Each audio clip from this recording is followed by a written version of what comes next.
Amigos y amigas de Pensamiento Serio.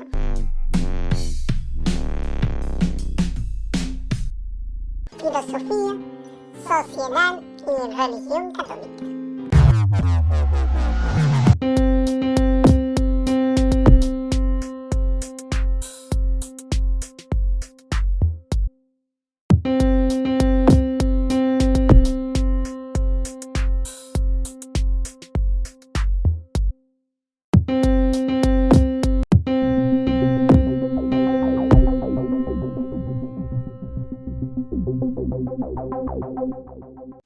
Acá vamos a hablar sobre todo la experiencia de la fe. Mi querido amigo, preséntese como siempre, senta de una forma general. Muy bien, ¿qué tal? Buenos días, tardes o noches. Angemón con ustedes. Bueno, por ahí estarán viendo pues yo me llamo Gustavo. En redes sociales me he hecho conocer como Angemón, pues por un gusto realmente, ocultar nada, más bien meternos en esta como forma de comunicarse que también en sentido amplio la veo sana. Pues nada, feliz domingo, feliz día de la ascensión de nuestro Señor. Yo sé que litúrgicamente hablaríamos del jueves, en muchas conferencias episcopales se pasa para hoy domingo, pues bueno, feliz domingo. Y bueno, vamos a darle con esta dinámica y yo te voy siguiendo, ¿qué te parece? Muy bien, muy bien, espectacularmente. Entonces vamos a hacer nuestra primera pregunta. ¿Cuánto tiempo estuvo en el seminario y por qué se salió? Esa es una doble pregunta, pero bueno, ahí va. Yo estuve 5 años, de 8 que son, como que dependiendo de la conferencia episcopal, hay más o menos años de estudio. Bueno, aquí para los diocesanos, los curas que tú y yo conocemos en la parroquia, que no son religiosos, el estudio aquí es de 8 años, de 8 a 9 años. Yo estuve 5. Mira, fíjate que uno concibe el seminario, esto lo decía un padre y me quedé regordo, pero luego lo entendí, que el seminario es la escuela de los padrecitos, pero no es necesariamente eso. De hecho, los primeros años más bien son como para conocerte como persona, para descubrir qué está detrás de esa inquietud. Algo que sí tenemos en común todos los que entramos a un seminario es que sentimos una inquietud hacia el sacerdocio, hacia el estilo de vida. Vamos a manejar esta frase, estilo de vida, para que se entienda más o menos qué es una vocación. Y pasando el tiempo, vamos descubriendo que de acuerdo a nuestra personalidad, nuestra historia y como vamos pudiendo afrontar con todo eso, pues no todos estamos llamados al sacerdocio. Y bueno, no todos lo tomamos igual, ¿verdad? Habemos quienes de repente tendemos a aferrarnos o habemos quienes después de un tiempo lo aceptamos con mucha paz y nos llevamos muy gratos recuerdos y muy gran aprendizaje. En resumen, estuve 5 años en ese tiempo yo fui descubriendo que el Señor me llamaba a seguirlo de otra manera, con otro estilo de vida. Eso. Muchísimas gracias. En este momento, ¿qué postura filosófica tiene? Es algo complejo. Mira, académicamente, me acostumbré a decirlo académicamente, pero lo voy a explicar un poquito. Suena bien rimbombante, hasta me encanta como para jugar y presumir. Mi postura filosófica es, yo fui educado en la forma aristotélico-tomista. Los seminarios, normalmente los seminarios conciliares, ojo, conciliar significa de Trento, no de nada más Vaticano II para acá. Los seminarios conciliares tienen esta forma filosófica. Sin embargo, como pues más o menos el rigor académico nos los pide, pues vamos viendo las diferentes formas que calzan, que comulgan con la forma aristotélico-tomista. Y bueno, cuando yo hice mi trabajo científico, mi tesina, por así decirlo, yo elegí la misma rama en la que está presente Edith Stein, es decir, Teresa Benedicta de la Cruz, Juan Pablo II, Carlos Wojtyła y Maurice Nedoncel, entre otros.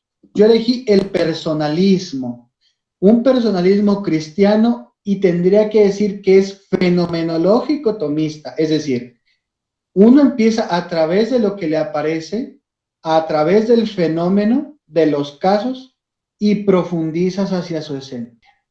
En pocas palabras, mi postura filosófica es, dentro del tomismo, el personalismo fenomenológico tomista, que va desde los hechos o los fenómenos hacia la raíz de ellos. Eso. Muy bien. Lo estoy escuchando, pero se ha congelado un poquito la cámara.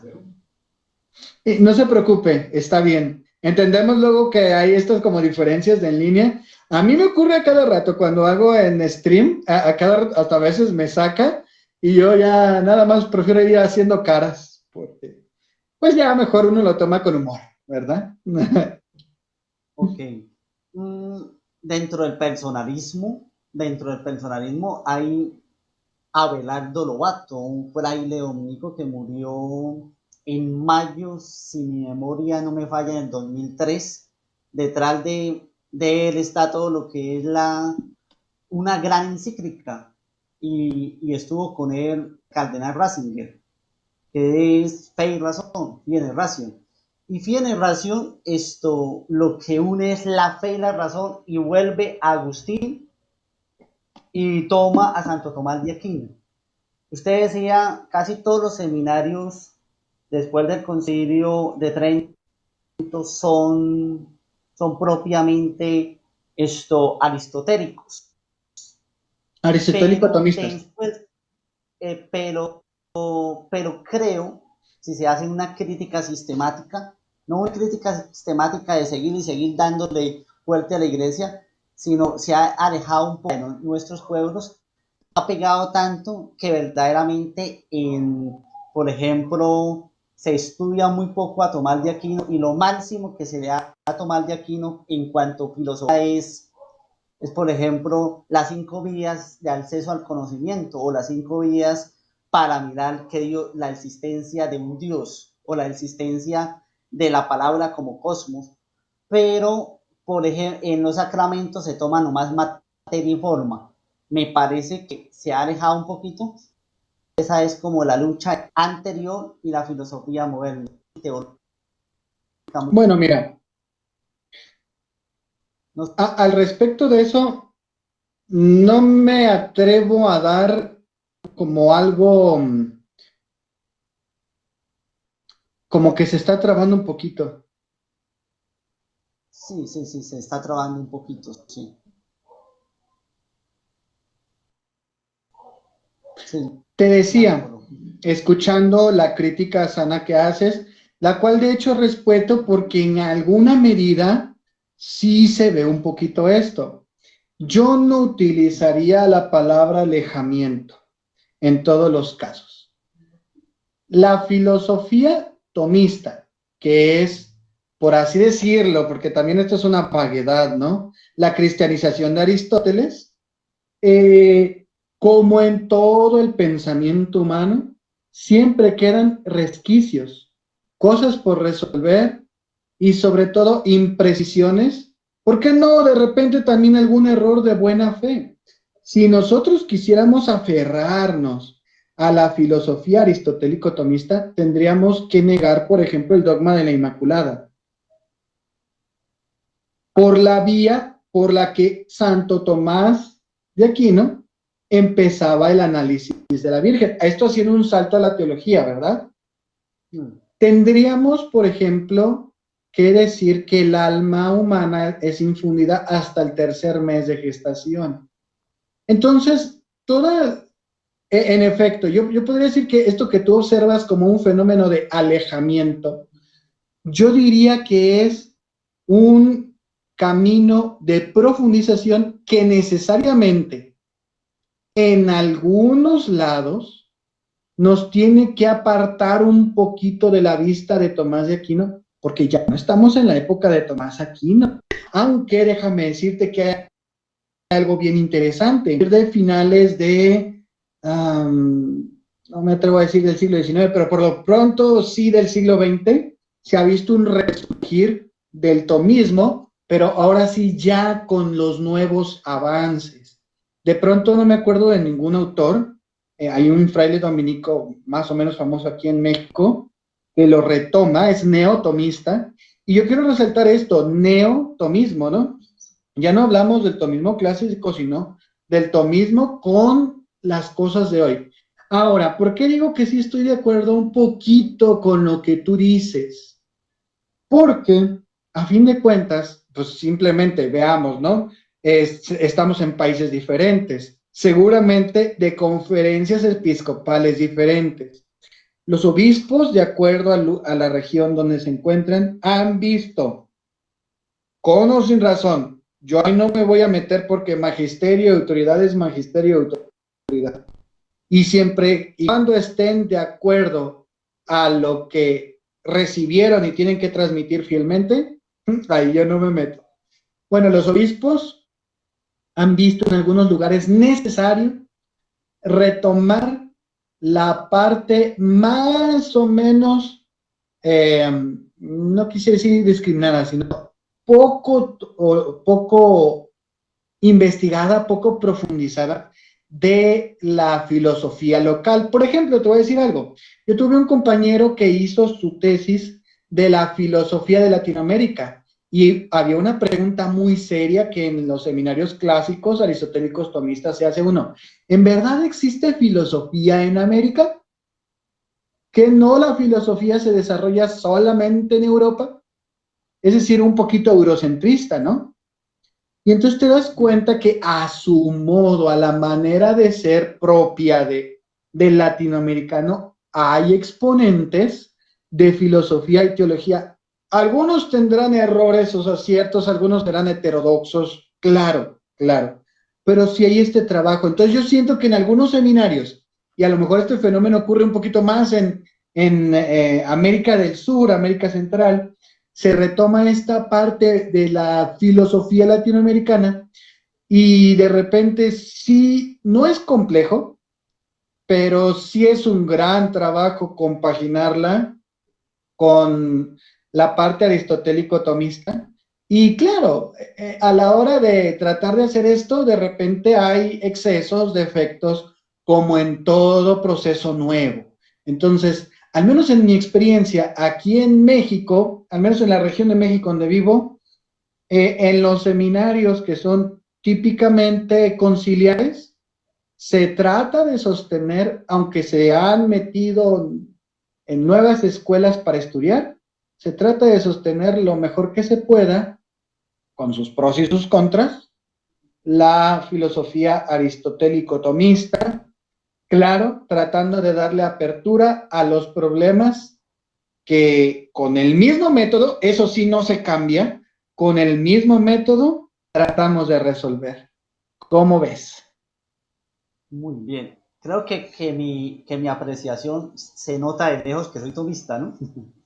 Se nota de lejos. Y usted habló de dos puntos que son las críticas sistemáticas al tomismo. Uno, en la forma de los 3 meses después de la vida, y cualquier tomista le puede alegar que sencillamente en ese momento la genética no había avanzado como tal. Recordemos que Alberto Spano Exactamente, decía que los van creciendo así, iban creciendo dentro del vientre, sabía verdaderamente cómo era la evolución en el vientre de una mujer. Por lo tanto, se en pensaba que era efecto. así. Y lo triste, ¿sabe qué es? Que aunque era un pensamiento racional, pero en el fondo era imaginativo de Tomás de Aquino y de Alberto Magno, en la actualidad, para decir cuándo empieza la vida, se deja la ciencia y se Uf, va a tomar algo que es imaginativo. Eso llama la atención. Por otra sí, parte, el dogma de la Inmaculada Concepción, viene que Tomás de Aquino decía, no es inmaculada sencillamente una cosa, porque Dios tuvo que salvar a todos. ¿Y cómo no va a salvar a la Virgen María si no es inmaculada? Y lo otro era que los teólogos de aquel entonces estaban asumiendo que ellos sabían mucho. Y Tomás de Aquino tuvo la humildad de rezarle a la Virgen María. Entonces, en ese momento no es tanto si María era inmaculada o no era inmaculada. Lo que quería María era mostrar la humildad de alguien que orara ante ella y otro que no orara. En ese momento era exactamente. así. Y entonces por eso fue que en Sí, ese momento se habló de eso. Así de claro. sencillo. Y en Y el bueno, fondo, a la hora, perdón, y en el fondo, a la hora de señalar sí, esto, en ningún momento es para denigrar al doctor Angelicus. No, ¿qué va? Al contrario, él nos dotó de un montón de herramientas que nos son útiles aún hoy, aún hoy. Y estamos hablando del pensamiento humano. listo. Bueno, lo que decía es que agradecemos mucho y hay que entender precisamente que con las mismas herramientas que nos dio, pero con los avances en el conocimiento, hay que seguir desarrollando. Y entonces, precisamente por eso, pues hay un montón de matices, ¿no? Yo sí tenía compañeros que eran un poquito más aferrados a la parte clásica, pero eso te deja sin abordar las nuevas cuestiones, ¿no? Y había compañeros que por el hecho de querer responder lo nuevo, de repente no le prestaban anterior a la forma clásica. Y entonces es un equilibrio. En el fondo, esto sí tiene que ver, aunque sea filosofía solamente, sí está la mano de Dios detrás. Porque quien más nos puede ayudar a realmente compenetrar por donde sí es, pues solo Dios. Hablando de una filosofía aplicable en la iglesia, ¿verdad? Bueno. Lobato lo toma, escribió uno de los más clásicos del tomismo, Persona, y también es uno de los listas. Estaba detrás de Carlos Bortila. Bueno, Carlos Bortila era uno de los más grandes personalistas y por eso salvó mucho la vida en una encíclica. Es interesante cómo las encíclicas de Juan Pablo II son personalistas. Algunos dirán, pero ¿cómo va a mezclar usted la filosofía y la teología? Sí, se mezcla la filosofía y la teología porque en el fondo el método de la teología es un método filosófico. Para usted, ¿qué sobre eso? Para terminar nuestra pregunta sobre filosofía. Primero, de aquí no tomó a Agustín, tomó a Boecio, tomó Uh-huh. a todos los neoplánicos. Entonces no podemos decir que purificó toda la filosofía anterior y la volvió cristiana. Ese fue el trabajo de Tomás Aquino. Para ¿Por concluir el tema qué? de la filosofía, Ajá, sí, eso. Ahora termino yo con esta palabra. ¿Por qué el personalismo, si eso se quedó por allá con Víctor Frankl y Karl Wojtyła en la Segunda Guerra Mundial? Y con Edith Stein, pobre monjita que le hicieron cenizas. Porque hoy en día necesitamos mucho, mucho retomar esa noción de que nosotros no somos algo, ni un conjunto de algo, somos alguien. Parece obvio, pero, y esto lo platicamos en donde yo trabajo, cada vez en más lugares la razón muere. pensando que la razón es información y no es así. La razón es la facultad de una persona que te conecta con la realidad. Y si tú no tienes bien claro que la persona se conecta con la realidad, que trasciende, que siente, híjole, luego por eso se cometen tantas barbaridades. Y es precisamente por ignorar esas cosas. Los avances que hemos tenido hacen que de repente olvidemos la clave de relación, la clave de la presencia. Ya ni siquiera podemos hablar de individuo a veces. Se nos reduce a un número, a un expediente, a un algoritmo. Entonces, por eso me parece que hoy más que nunca el personalismo tiene todo el sentido del mundo. Adelante.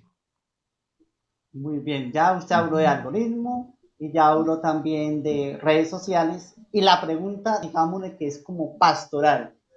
La siguiente pregunta es, ¿cómo y cuál ha sido su trabajo como evangelizador a través de las redes sociales?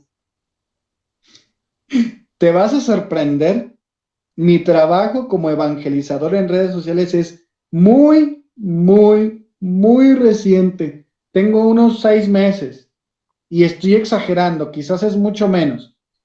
Pero, pero, de alguna manera siempre me ha gustado compartir aquello que a su vez recibí, pues utilizando estas nuevas formas, ¿no? Entonces, tendría que hacer dos distinciones. Yo publicando cosas desde que me metí, y luego cuando el padre encargado de la pastoral profética y dentro de la pastoral profética de la dimensión de catequesis y nueva evangelización, me dijo, fíjate que en el grupito diocesano hace falta alguien que nos ayude con la página de Facebook y que nos ayude a desarrollar el material que ponemos en la diócesis. ¿Te avientas? Y ahí va un gemón a decir que sí. Bueno, entonces, vamos por la primera parte. Me ha gustado compartir. A partir de que salí del seminario dije, tengo que meterme en esta onda porque a fin de cuentas vivo en una ciudad y aunque mi diócesis es muy rural, de hecho también yo he trabajado como director y profesor de secundaria rural por un programa que se llama CONAFE, 2 años, pues por una beca y pero también por la experiencia que yo quería adquirir.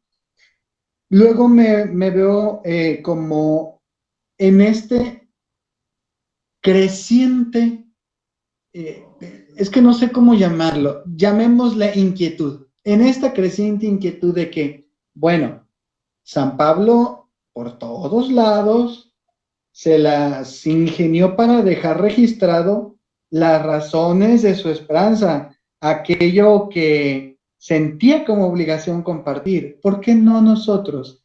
Entonces te voy a decir que mis primeros encuentros entre los chats fueron un poquito infortunados porque ya desde entonces me encontraba con gente que en el fondo lo que estaba haciendo detrás es como cuando tú vas a un grupito juvenil pero que ya está medio maleado, ¿no? Gente que en realidad va a ver a quién se liga, o gente que tiene ganas de descargar algún coraje o algo y se está desquitando con el otro en redes sociales, aunque sea con el tema de la fe. Entonces, después de ese encuentro infortunado, yo dije, ay, no, yo voy a seguir como si no tuviera un chorro de chamba en la diócesis y pues tratar de validar mis estudios. Entonces todavía no terminaba la carrera con la que cuento ahora, porque después de salir yo estudié una carrera. Y poco a poco me fui acercando de nuevo.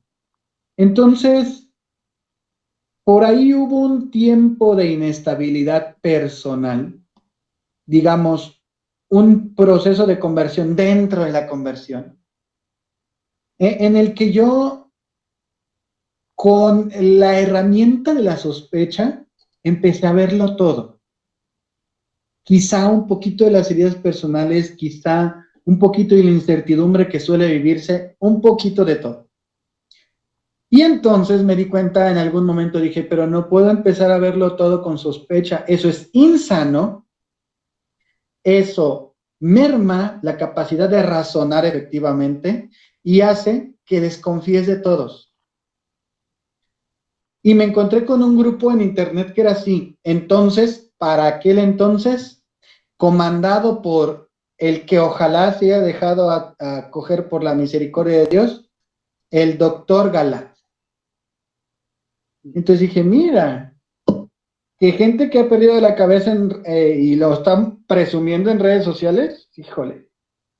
Y entonces yo me topé por ahí de repente con un video que hacía una crítica, sana crítica, a los desvaríos del pobre y paupérrimo doctor Galat, que ojalá se haya dejado a coger por la misericordia de Dios, porque ese hombre se cerró, de plano se cerró.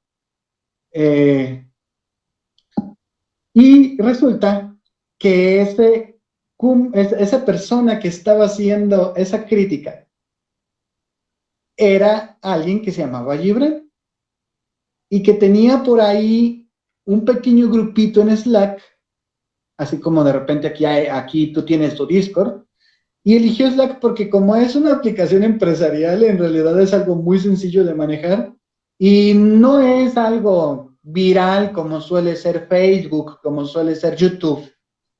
Y empezamos por ahí a convivir. Lo diferente fue que ya no se trataba nada más de andar contestando y metiéndose a dar opiniones en comentarios que se hacen perdidísimos. En las redes sociales que son masivas, los comentarios se pierden y pierdes el sentido de la persona, ¿eh? Pierdes el sentido de la persona. Te reduces a un comentario o a lo que puedas dejar ahí que quede registrado, que es algo muy difícil. Me llamó la atención la iniciativa y empecé a participar. Tiempo después me di cuenta que detrás de cada cara, de cada rostro o de cada voz, hay una persona. ¡Wow! ¡Qué descubrimiento! No es como, o sea, uno podría decirlo como obvio, pero cuando uno se sienta frente a una computadora, la primera tentación que debe vencer es esa, creer que estás hablando con un monitor. Y entonces fue cuando dije, bueno, qué bueno que por este proceso pasé para ir descubriendo eso, porque no compartimos eso precisamente en redes sociales. El hecho de decir, oye, recuerda que con el que estás peleando, dialogando, discutiendo, ligando, etcétera, es una persona. Es cierto, estás a través de un monitor, pero es una persona. Valóralo, valóralo. Y bueno, aquí es donde llega la segunda etapa. Yo ya hacía algunos videitos, lo mío ha sido más que nada la reflexión del Evangelio, la reflexión bíblica, el método filosófico. Hay un método que utilizo mucho, que se utiliza aquí en mi diócesis, el método ver, juzgar y actuar. Más que nada el iluminar con la palabra de Dios. Eso es lo que yo comparto realmente. No hay mucho más que verle. Hay quien lo hace mucho mejor, pero bueno, yo doy lo que tengo. Y entonces, pues algunos de mis amigos, familiares, incluso sacerdotes se enteran de que yo hice esto y más que nada por una cuestión de hobby, de convivencia, y empiezan a preguntar poquito, se llega a la cuestión de la pandemia, ¿cómo le vamos a hacer? Los templos cerrados, en una diócesis casi prácticamente rural. Ya sé, vamos a sugerirle a algún padre, algún sacerdote que transmita la misa. Pero ¿cómo vamos a transmitir? Yo tengo un celular, yo sé abrir un stream. Y así empezamos básicamente. En un canalito de Facebook que se llama Palabra y Obra, bueno, pues transmitíamos la misa diaria del Padre Samuel. Que Dios tenga en su santa gloria. Él falleció hace un poquito más de un mes. Era el padre más ancianito de la diócesis. Y entonces empecé de esta manera y entonces empezaron sugerencias. ¿Y por qué no aparte de la misa, ya que se acerca, no sé, el mes de María, transmitan tan rosario? Ahora graba al padre en una pequeña entrevista explicando, no sé, las llagas de San Francisco de Asís. Y fue entonces que a partir de ese servicio gratuito, pues nada profesional, realmente empírico, otro sacerdote que quedó como encargado de la pastoral profética se acercó a mí.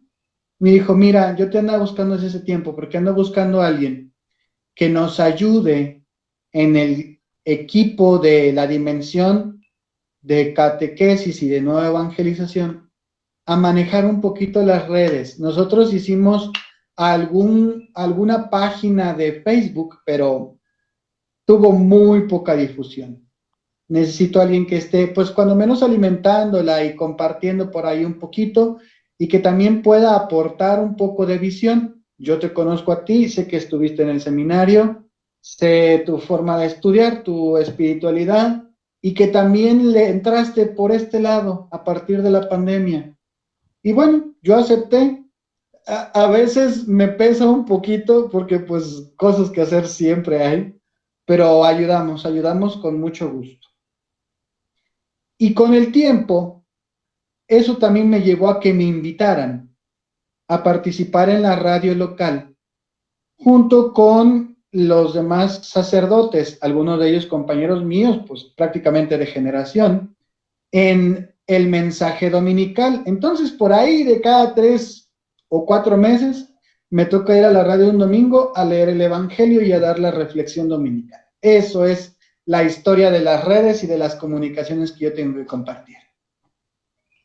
Bueno, yo rápidamente empecé por Bros, empecé por página web y llevo ya 14 años en página web y en Bros. Y en Bendito YouTube sea he Dios. dejado un poco y ahora volví nuevamente en YouTube. Mi canal es Filosofía, Sociedad y Religión Católica. Por eso mis preguntas se basan sobre la filosofía.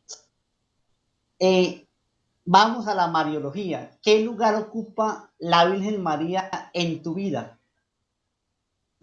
Fíjate que esa pregunta, cuando de repente me la pasaste, dije, ay, qué complejo. Porque para mí la figura de María es una figura muy profunda. Si yo quisiera decir que es mi madre, es poco. Si yo quisiera decir cuántas veces le he fallado, es poco. Si yo quisiera decir que soy su esclavo, también es poco. Vamos a manejarlo, ya que estoy presumiendo que soy fenomenológico atomista, a partir del fenómeno, ¿te parece? Mira, yo fui inculcado pues en una fe eminentemente mariana. La Virgen de Guadalupe pues es una figura muy grande, ¿no? Nuestra Señora con la educación de Guadalupe, la verdadera madre, la madre del verdadero Dios por quien se vive. Desde niño, ciertamente. Devoción, claro. Ya yo a partir de los 14 años llevaba rosarios a las casas, en la devoción popular, ¿no? Que uno va creciendo. En el seminario en el que estuve la mayor parte del tiempo, porque no estuve en uno solo, como en mi diócesis no hay seminario, estábamos en diferentes lugares y teníamos que trasladarnos, dependiendo de en qué año de estudio íbamos.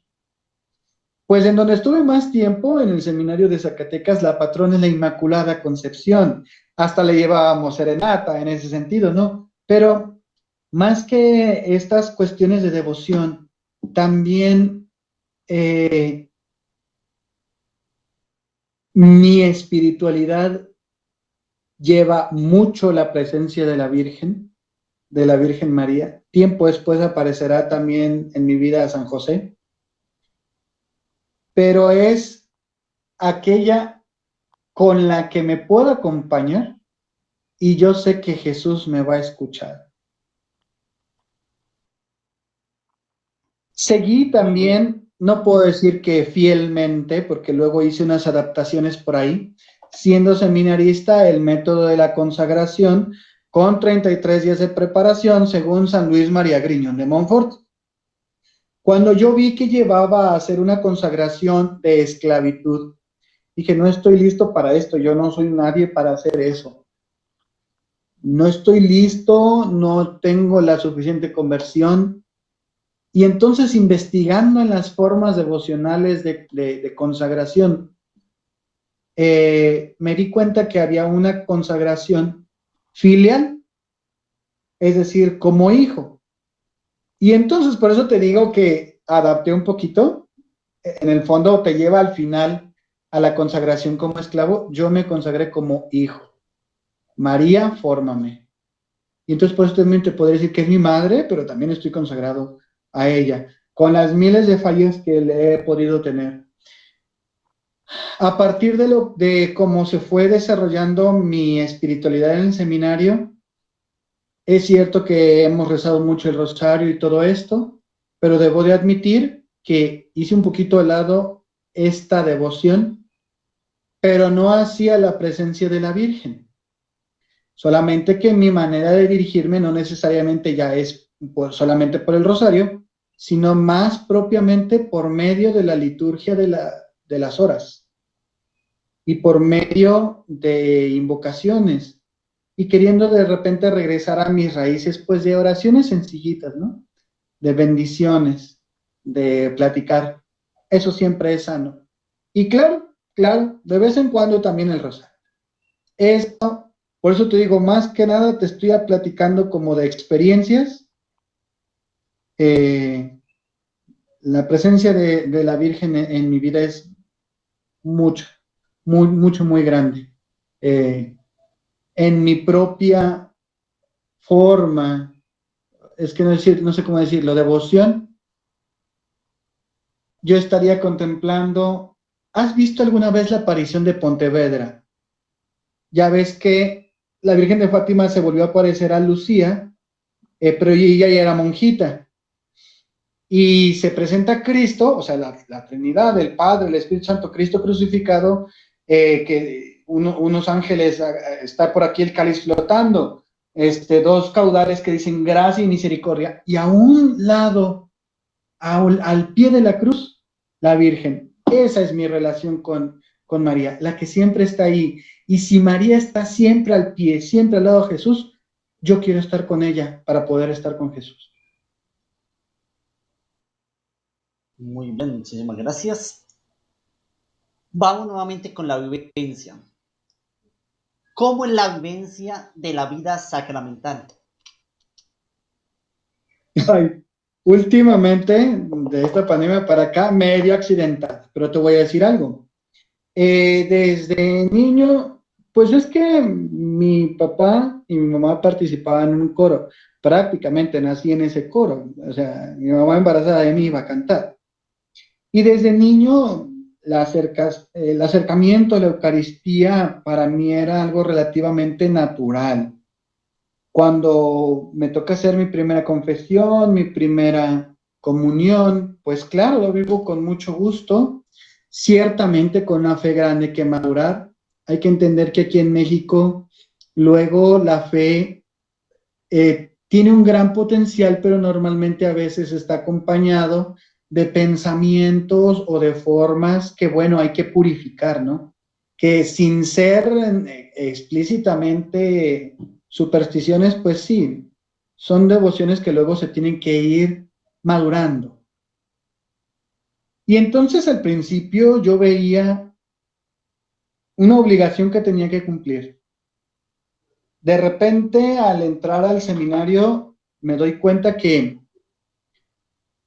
Dios no es el que te exige los sacramentos. Nosotros somos los que los necesitamos y Dios, por puro gusto, te los da. Y entonces los 5 años que estuve en el seminario, pues era de misa diaria, de contemplación. A mí me encantaba escaparme en la capilla de teología o a donde podía, a estar frente al... No expuesto, obviamente estaba en el... ¿verdad? Yo fui sacristándola. Cuando recibí la noticia de que había habido un brote de una extraña enfermedad por ahí algo en mi corazón resonó. Dije, tendremos que prepararnos para esto. Y te voy a decir que muchos lo tomaron muy a la ligera, casi hasta de burla. yo no me expresé por prudencia. No soy muy prudente que digamos, pero en este caso no sé de dónde me vino la fuerza para hacerlo. Y, y el Señor me regaló una cita bíblica, es el pasaje de Elías que estaba huyendo de Jezabel y que en el desierto se sintió morir y un ángel le deja pan y agua y le dice, levántate y come que el camino es largo. Y la providencia de Dios me llevó a transmitir en la parte más fea de la pandemia diariamente la misa, en la que yo procuraba estar en gracia para poder comulgar. Incluso alguna vez pues fungí como ministro extraordinario, porque el padre que celebraba la misa pues ya también no podía moverse mucho, que digamos.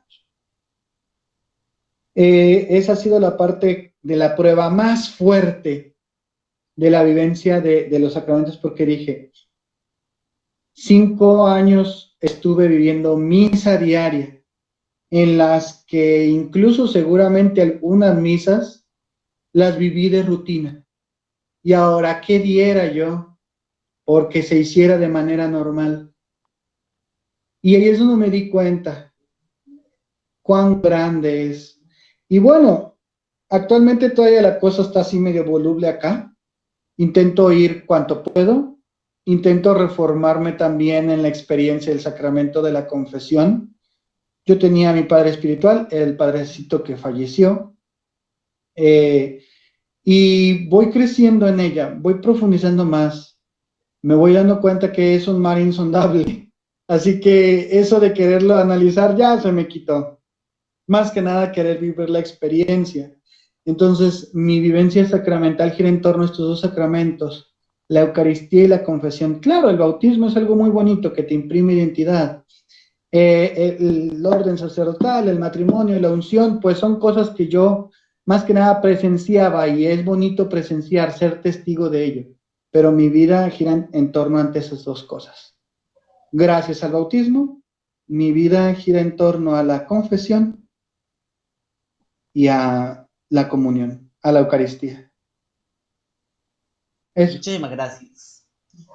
¿Cuál es el testimonio que el católico debe dar ante el mundo? ¿Te puedo dar 2 citas bíblicas? Claro que sí. Ahí te va. Juan 17, todo el capítulo 17, y Primera de Pedro capítulo 3, más bien, Primera de Pedro, todo el capítulo 2 y todo el capítulo 3. ¿Por qué señalo los capítulos enteros? Porque esto nos va a dar el contexto. Yo podría decir Primera de Pedro 3, 15, 17. Luego hay quien lo reduce a 3, 15 y ya tenemos un problemón con eso. Yo podría decirte Juan 17, 4, Juan 17, 10. Vamos a tomarlo con todo el contexto. Jesús se encarnó perfectamente. Lo que quiere decir es que tomó nuestra vivencia tal cual, como todo ser humano. Sentía hambre, sentía ganas de ir al baño, sentía todo eso, todo. Por tanto, cuando estaba en el Monte de los Olivos, y esto me lo explicó un amigo que gracias a Dios ya es sacerdote ahí en Zacatecas. Desde el Monte de los Olivos se ve la casa del sumo sacerdote y más lejitos la casa me parece que es la de Pilato. Y entonces dice, imagínate que Jesús veía las antorchas acercarse. Y atrás, a un tiro de piedra, cerquititas, estaba la casa de Lázaro, Marta y María. Gente que si bien no era de la alta alcurnia, tenía poder y influencia y dinero suficiente para de perdido esconder a Jesús ahí. Y Jesús no corrió. Y después de decir que no se haga mi voluntad sino la tuya, de sudar sangre, en vez de pensar en lo que le pueda pasar a él, piensa en nosotros. Y nos encomendó. Claro, encomendó primero a sus discípulos, pero luego dice, a los que creerán a través de su testimonio. En el momento más angustioso, no pensó en lo que le podían hacer, porque entendió que eso estaba en manos de su Padre. Pensó en nosotros. Esta es la espiritualidad de la adoración nocturna también, de la que soy miembro. Y si Él pensó en nosotros y nos encomendó, Él hizo unas encomiendas muy puntuales, que todos seamos uno. No te pido que los saques del mundo, sino que los preserves del mal. Y que con su testimonio el mundo crea. El mundo crea que tú, Padre, me has enviado a mí.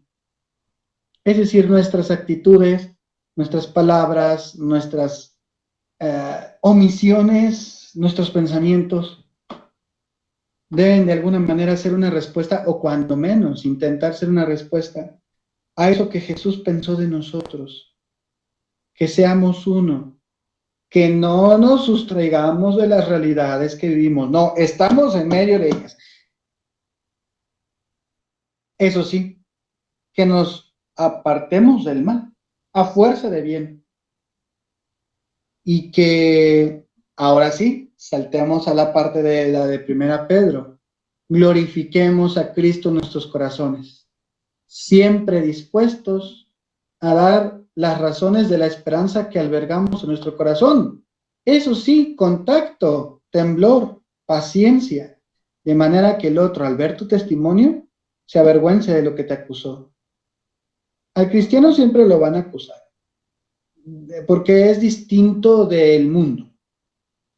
Y lo que es distinto y diferente causa miedo, recelo o sospecha. Eso es algo de la naturaleza caída del ser humano. Pero el testimonio que debemos de dar las razones, de manera que no es algo meramente sentimental, también aquí, de la esperanza que albergamos, glorificando a Cristo en todo momento con nuestra vida. Pudiendo hacer un poco de resumen, aunque yo les recomiendo que mejor nos quedemos con las citas, sería, acordémonos que el Señor, en el momento más tortuoso, pensó en nosotros y rezó por nosotros. ¿Cómo quieres responder tú a eso? Ahí tendrás la respuesta de cuál debe ser nuestro testimonio. Y para iluminar un poquito más de cómo hacerle en esa respuesta, daremos razones de nuestra esperanza, glorificándolo a Él. A todo el que nos pregunte, a todo el que nos diga, no es obligatorio, a todo el que pregunte y se acerque. Eso sí, contacto, miramiento y mansedumbre. De manera que no tanto con nuestras explicaciones, sino con lo que ve de nosotros, crea y se avergüence de habernos preenjuiciado. Eso es lo que debemos de ser nosotros. Y ¿sabes qué? Para eso no siempre es necesario estar muy estudiado. Yo he visto gente sencilla claro, tuvo pocas oportunidades de desarrollarse académicamente, pero con un testimonio tan grande. Yo quisiera el 10% de eso. Pues eso. Muy bien. ¿Cómo se debe hacer apologética hoy en la iglesia? Muy bien. Se debe hacer apologética en torno al camino que nos está marcando el Papa y los obispos.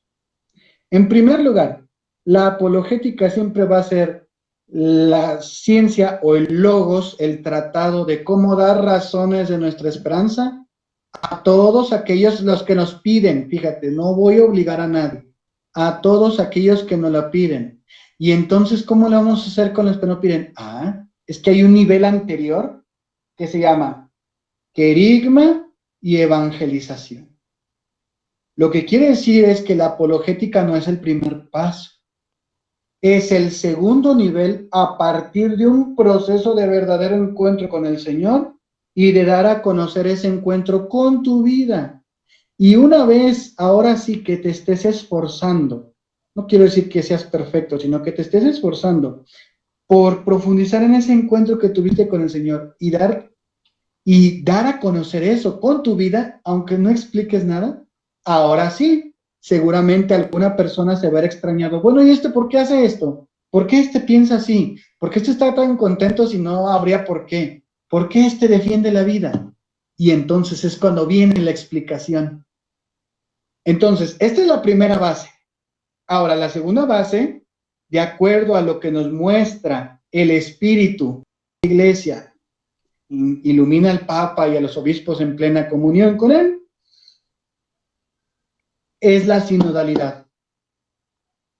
La sinodalidad, el caminar juntos. Es decir, yo tengo que tener una visión no necesariamente académica, pero sí profunda de la realidad en la que vivo.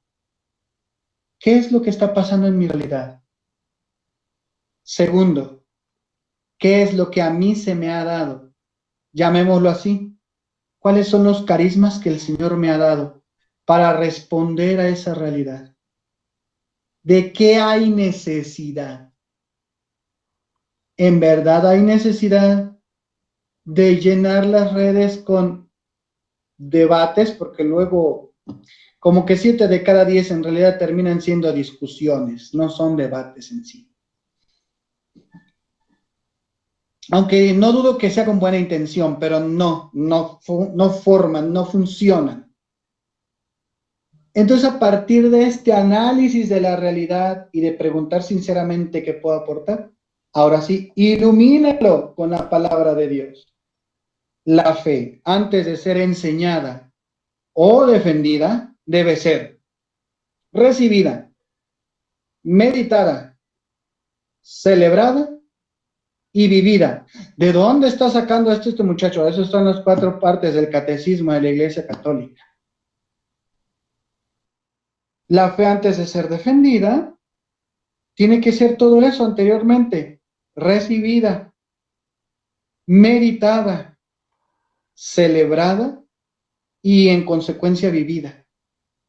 Y entonces, créeme que no necesitarás demasiados cursos, porque si tú lo que hayas recibido, así sea poquito, lo meditas, lo repasas en tu corazón, lo vas entendiendo, luego lo celebras en la liturgia, en la oración, con tu comunidad, que eso es un nivel más de profundidad, y te esfuerzas por llevarlo a la práctica, tendrás un montón de las respuestas que normalmente los que atacan o los que preguntan son las que te presentan. Lo demás es apologética de recetario. ¿Es mala la apologética de recetario? No, pero la apologética de recetario no tiene sentido si antes la fe no es, lo vuelvo a repetir, recibida, meditada, celebrada y vivida. En ese sentido, solamente podemos hablar de apologética al hecho de la defensa de la fe. Todo lo demás son intentos de diálogo. Pueden ser fallidos, pueden ser exitosos, pero intentos de diálogo. No estrictamente apologética. Eso. Muy bien. ¿Qué es la apologética contra el ateísmo? Bueno, hay varios niveles, entendamos dentro de la misma cita de Juan capítulo 17, todo el capítulo 17, para que el mundo crea. En el mundo hay personas con las que compartimos la fe en un solo Señor, aunque algunas de las doctrinas no las compartan, pero en el fondo no dejan de ser cristianos porque siguen creyendo que Cristo es Dios. Bueno, ese es un nivel, el más cerquita tendríamos que decir. Luego está la apologética de extremos, aquellos que por un error metodológico o psicológico terminan resquebrajando o interpretando a su manera las enseñanzas de Biblia, magisterio, tradición, etcétera, y hacen cada revoltijo extraño. Bueno, ahí hay otro tipo de personas a las cuales responderle. Pero fuera de esos dos, que son los más cerquitas, y que realmente a nosotros también debemos de ponerle atención porque son nuestros hermanos, también tenemos personas que gracias a, puede ser vivencias, puede ser educación, puede ser incluso una imposición silenciosa. Yo lo he vivido en la universidad. Una imposición férrea y silenciosa que ataca a la fe. Han dejado de creer en la presencia de Dios.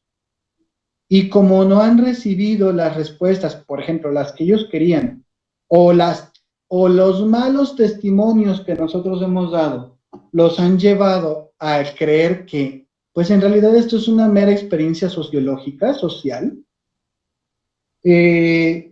Ahí también hay que llevar las razones de nuestra esperanza. Pero hay que entender otra vez que antes de eso tú debes de irradiar la presencia de Dios. Tú debes demostrar que hay algo diferente. Es decir, ¿por qué Él se comporta como se comporta?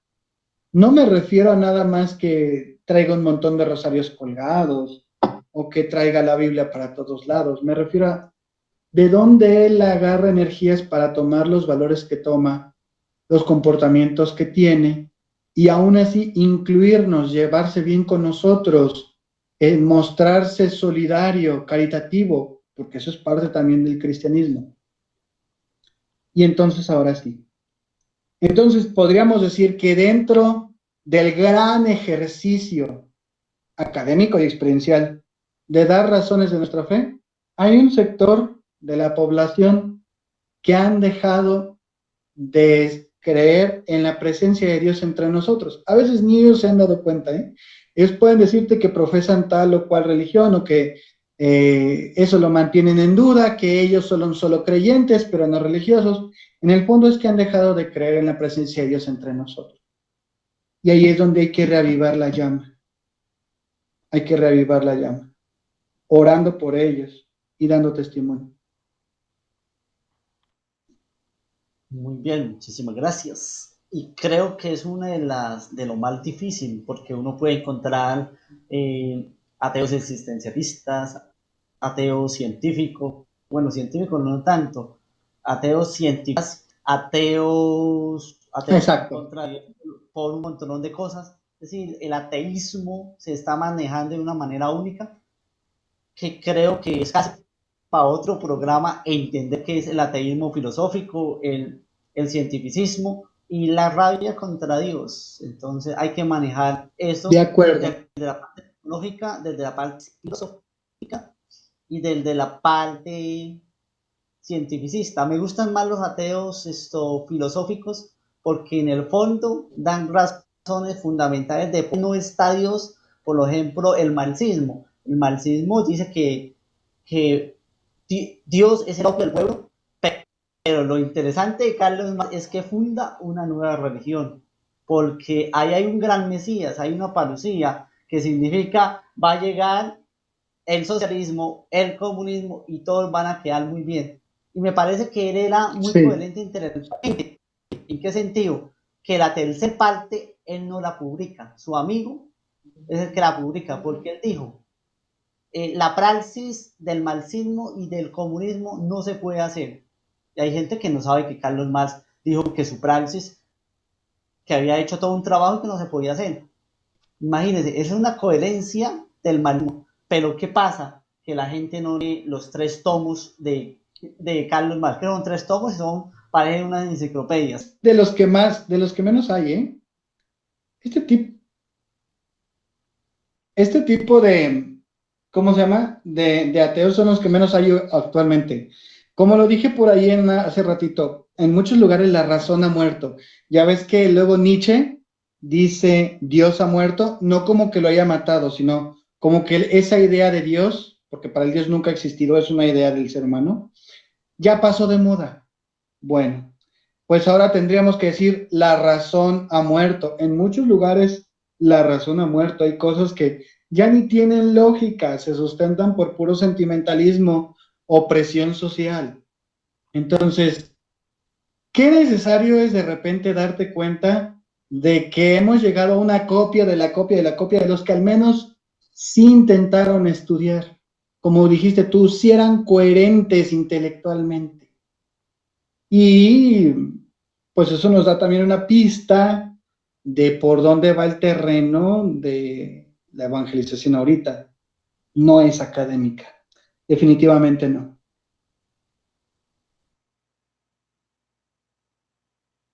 Exactamente.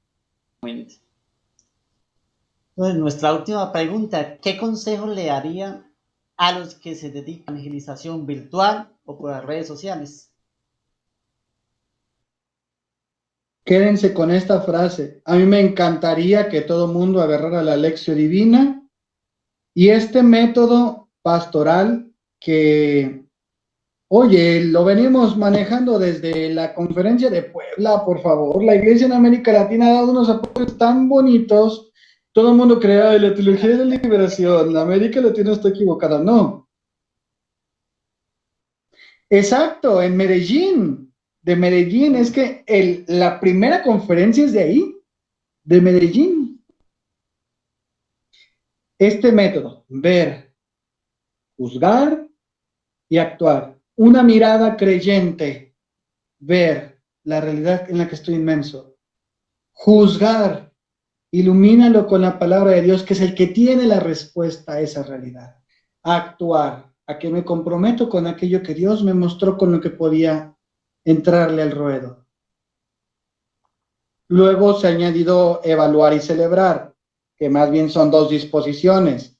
Evalúa lo que ya hiciste y no se te olvide celebrar, o sea, poner en adelante los dones de Dios, todo aquello que se te fue dando en el camino. Bueno, pero si no agarraran esto, que ojalá lo agarraran en serio, cuando menos piensen esta frase, la fe, antes de ser enseñada o defendida, debe ser recibida, meditada, celebrada y vivida.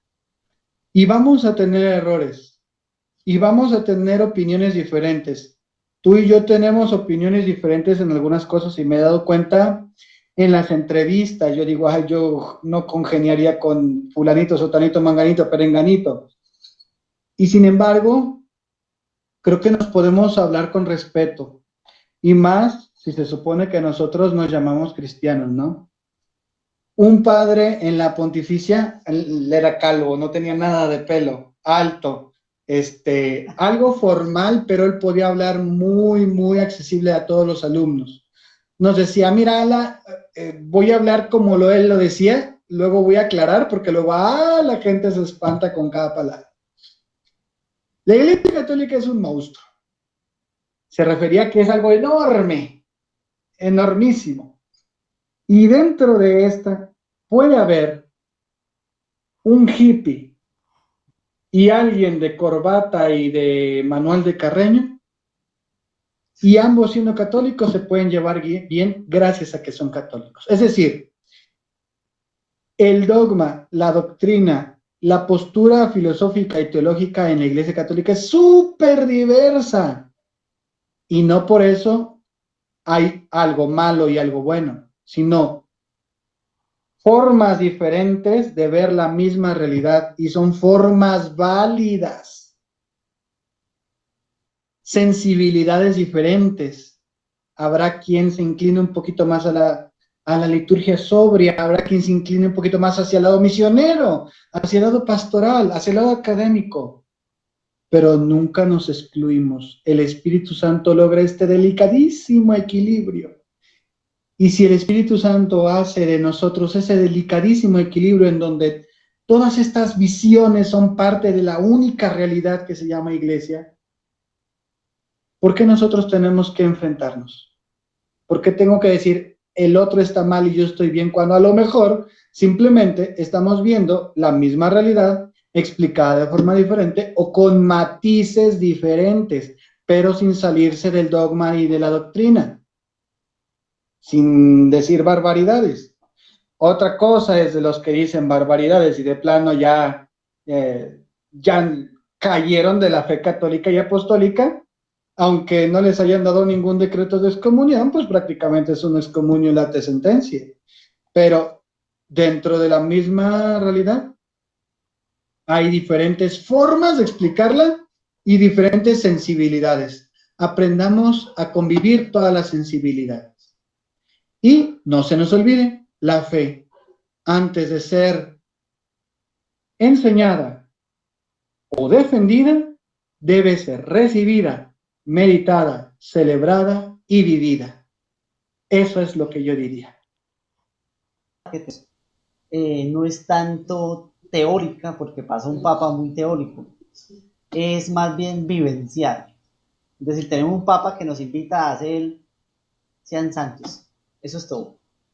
Casi todo lo que nos enseña el papa es buscar la santidad. No sé si de pronto estoy reduciendo mucho esto, pero mi camino es siguiendo el camino de su santidad Francisco, y estoy diciendo abiertamente, mira, lo que nos enseña el Papa es vivir la vivencia de la fe, no es más. Si no lo dice muy bien, palabras claras, exaltas, bueno, está bien, pero nos está enseñando a vivir la vida. Y es el problema, cuando alguien se enseña a vivir la vida, porque yo me puedo aprender la teología, yo aprender a decir, mire, estos tipos de ideas filosóficas, teológicas del Papa están mal, pero que me digan a mí, cambia, para mí es más fácil aprender de teología y filosofía, pero cambiar de vida, complicado. Yo creo que antes de mirar grandes errores pueda tener la iglesia alrededor del Papa, el cardenal Caspio, todos esos teólogos, hay que mirar cómo se cambia. Por eso yo hablaba, últimamente estoy pidiéndole a la gente experiencia de vida, porque nos falta experimentar la vida de Cristo, porque encontramos canales que hablan a favor, en contra, y son todos teóricos. Lógicamente yo soy teórico, se ha dado cuenta, pero la hemos olvidado mucho. No sé si estará de acuerdo con mi experiencia o mi punto de vista.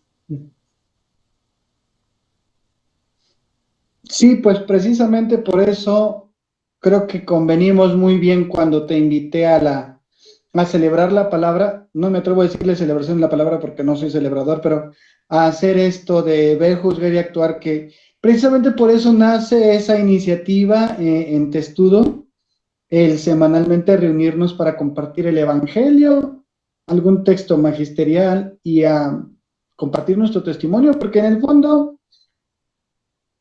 eso es lo que trata de sentido todo lo demás. Seas de la escuela que seas, seas de la sensibilidad, postura, matiz, etcétera, que pueda ser dentro de la ortodoxia, ciertamente. Eso es lo que le da sentido a todo. La vivencia, la experiencia de Dios. Muchísimas gracias, mi querido amigo, y esperemos que más adelante también podamos hablar de otros diferentes temas. Puede ser de filosofía o un tema de apologética o de teología. Muchas gracias que me Última, invitaste y bueno, seguiremos por ahí en contacto. bueno, hasta luego y más adelante pues a compartir y aquí también en nuestra propia vida y sobre todo a seguir en el camino de conversión. Recordemos, Santa Teresa decía, Señor, todavía no me he convertido. Ya era santo. Muchas gracias a todos y se despide Diego Fernando García en este momento entrevistando a un gran amigo, como él mismo dijo, diferencias bastantes, pero podemos hablar con respeto y lo más interesante es que ambos estamos luchando para que el Evangelio sea más conocido. Gracias y hasta una nueva oportunidad. Chao, chao. Hasta luego.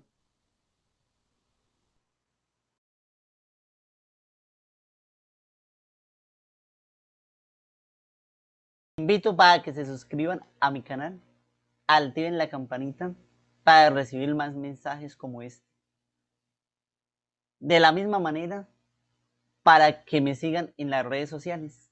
Estamos en Facebook, en Twitter y en Telegram. Para que hagan parte de mi comunidad de Discord. Ahí podemos compartir muchas cosas. Cosas de filosofía, de sociedad, de religión católica. Y si desean, cosas generales. Bendiciones para todos.